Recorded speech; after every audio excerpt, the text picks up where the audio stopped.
চন্দ্রমণির সাথে বিবাহের পরে বিবাহের কিছু মাসের মধ্যে চন্দ্রমণি প্রচণ্ডভাবে অসুস্থ হয়ে মারা যান। বলে মনে রেখো, তোমাদের ইচ্ছাতেই আমি এই বিবাহ করছি। পারুলের ৭ মাসে সাধ ছিল। তার শাশুড়ি গ্রামের প্রতিটা বউকে নেমন্তন্ন করেছিল। পারুলকে থালা ভরে ভাত, ৭ রকম সবজির তরকারি, সঙ্গে মাছ মিষ্টি কোনো কিছুই বাদ রাখল না তার শাশুড়ি। জমিদার বাড়ির ওপরে কোনো শত্রু নজর পড়েছে, আর তাই তো সামনে কিছু ঘটতে চলেছে। চন্দ্রমণির আত্মা ফিরে এসেছিল, সে প্রতিশোধ নিতে চায়। এই ঘটনার ১ সপ্তাহ পরের কথা। এক রাতে শোনো বৌমা, খোকা একটু বাণিজ্যের কাজে পাশের গ্রামে গেছে। তোমাকে কিন্তু আজ রাত্রে একাই ঘুমাতে হবে। আর শোনো বৌমা, ডাক্তারবাবু বারবার করে বলেছেন তোমাকে কিন্তু এখন সাবধানে থাকতে হবে। আর তুমি কোনো বেশি চিন্তা করো না, আমরা তো সবাই আছি। আর শোনো, কোনো দরকার হলে তুমি বেলাকে ডেকে নিও। এখন আমি আসলাম। আর শোনো বৌমা, ঘুমিয়ে পড়ো তুমি। সে চুপচাপ তার শাশুড়ির কথা শুনছিল। এরপর তার শাশুড়ি সেখান থেকে চলে যাওয়ার পরেই তার মনটা হঠাৎই কেমন যেন খারাপ হয়ে যায়। সে একটু বেশি চিন্তিত হয়ে পড়েছিল। বেশি কিছু না ভেবে সে তারপর ঘুমিয়ে পড়ে।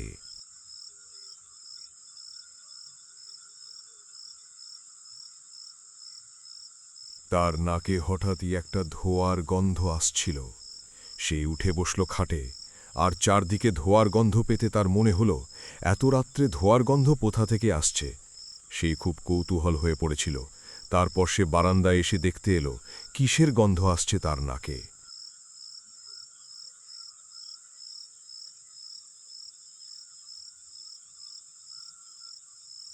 সে বারান্দা থেকে নিচের দিকে তাকালো। তাকাতেই সে দেখতে পেল একজন বাবা কিছু কাঠ নিয়ে যজ্ঞ করছে, আর তার সামনে তার শাশুড়ি মা বসে আছেন। হঠাৎই সেটা দেখে যেন তার মনটা কেমন যেন একটা হলো। সে ভাবল, এত রাত্রে যজ্ঞ করছে কি ব্যাপার। সে খুব কৌতূহলে পড়েছিল। এরপর সেই নিচে গেল। ক্রিং ক্রিম, ঝটপট ভূতপেত বেরিয়ে যাক এক্ষুনি। চলে যা, এই বাড়ি ছেড়ে চলে যা তোরা। ক্রিং ক্রিং ঝট বৌদিমণি, ঝট। তুমি ঘুমাওনি গো? এত রাত্রে তুমি এখানে কি করছো? তোমার তো শরীর খারাপ করবে এরপর। বলছি বেলা ও শাশুড়ি মা ওখানে কি করছে রে? এত রাত্রে পূজা আচ্ছা করছে নাকি? বৌদি ভাই, তুমি এত রাত্রে নিচে নেমে এসেছো কেন? তোমার না এখন বিশ্রামের প্রয়োজন, যাও ঘরে গিয়ে ঘুমাও। বৌদি ভাই, তুমি ওইদিকে নজর দিও না, ওইসব কিছু না গো, একটু ওই আর কি বাড়ির মঙ্গলের জন্য আর কি পুজো আচ্ছা হচ্ছে। তুমি ঘরে গিয়ে বিশ্রাম নাও। আমাকে তো আবার তোমার শাশুড়ি মা ডাকছেন, আমি একটু ওইদিকে যাই বরঞ্চ। আচ্ছা বেলা, তুই বরঞ্চ ওইদিকে যা, আমি তাহলে ঘরে গেলাম। এরপর বেলা সেখান থেকে চলে যায়, কিন্তু পারুল ঘরে যায় না। সে সেই বাড়ির একটা আড়াল থেকে সব কিছু লক্ষ্য করতে থাকে। এরপর খুব বড়সড় একটা যজ্ঞ হচ্ছিল। সেই বাবা জোরে জোরে মন্ত্র পড়তে থাকে। ক্রিং ক্রিম ঝটপট ভূতপেত বেরিয়ে যাক এক্ষুনি। চলে যা, এই বাড়ি ছেড়ে চলে যা তোরা। ক্রিং ক্রিম ঝটঝট।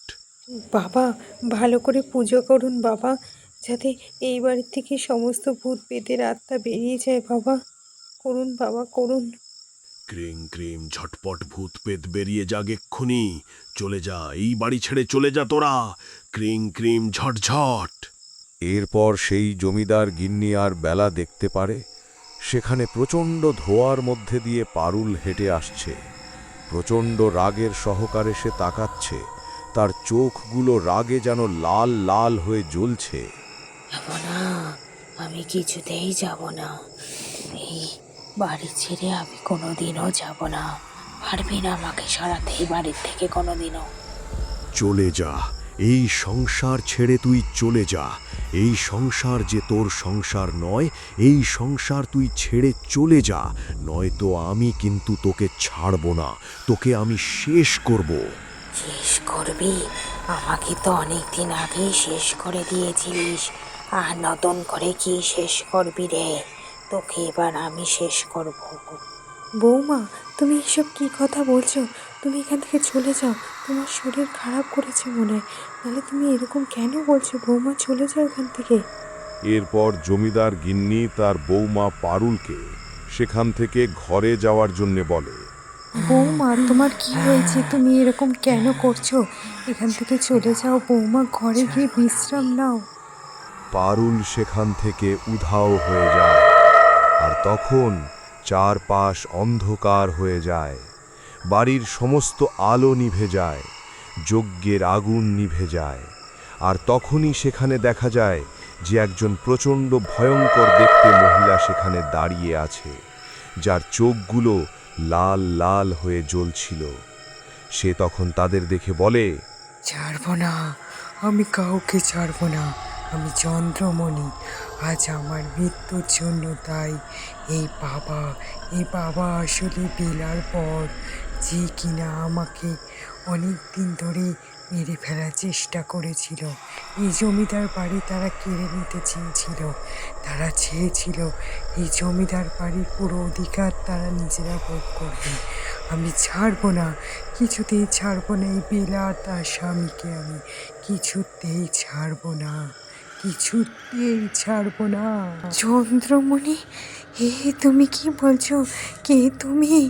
আমার আমার কিন্তু খুব ভয় হচ্ছে। সত্যি করে বলো, তুমি কে আসলে? কতবার বলবো আমি চন্দ্রমণি, আমি চন্দ্রমণি, এই বাড়ির বউ, এই বাড়ির বউ, আমি চন্দ্রমণি। হ্যাঁ, বন্ধ করো, বন্ধ করো, বন্ধ করো, আজ বন্ধ করো তোমরা। আহ, আহ, ছেড়ে দাও, ছেড়ে দাও আমাকে। আমি এখান থেকে কিছুতেই যাব না, কিছুতেই যাব না। এটা এটা আমার বাড়ি। চন্দ্রমণি, চন্দ্রমণি, তুই চলে যা। এই সংসার থেকে মুক্তি নে তুই। এই সংসার তোর নয়, তোর মুক্তির আমি ব্যবস্থা করব। তুই এখান থেকে এক্ষুনি চলে যা। এরপর চন্দ্রমণি সেখান থেকে চলে যায়, আর তার চলে যাওয়ার সাথে সাথে আবারও চারদিকের আলো চলে আসে। এরপর সেই রাজপুরোহিত আর জমিদার গিন্নি দেখতে পারে যে তাদের বাড়ির এক কোণে পারুল মাটিতে অজ্ঞান হয়ে পড়ে আছে। এর পরের দিন সকালে জমিদার আর তার পুত্র আর জমিদার গিন্নি সেই বেলা আর তার স্বামীকে বন্দি করে। তাদেরকে সেই গ্রাম ছাড়া করা হয়। তাদের অনেক শাস্তিও দেওয়া হয়েছিল। এরপরে জমিদার বাড়ি আবারও স্বাভাবিক শান্ত হয়ে ওঠে। পারুল রোজকার মতো বারান্দায় এসে দাঁড়ায়, কিন্তু সব কিছু স্বাভাবিক হলেও পারুলের কি বিপদ তখনও কেটেছিল, নাকি নতুন কোনো বিপদ পারুলের জন্য অপেক্ষা করছিল? নমস্কার বন্ধুরা, এই গল্পের অন্তিম পর্ব যদি আপনারা দেখতে চান তাহলে চ্যানেলটি সাবস্ক্রাইব করে রাখবেন।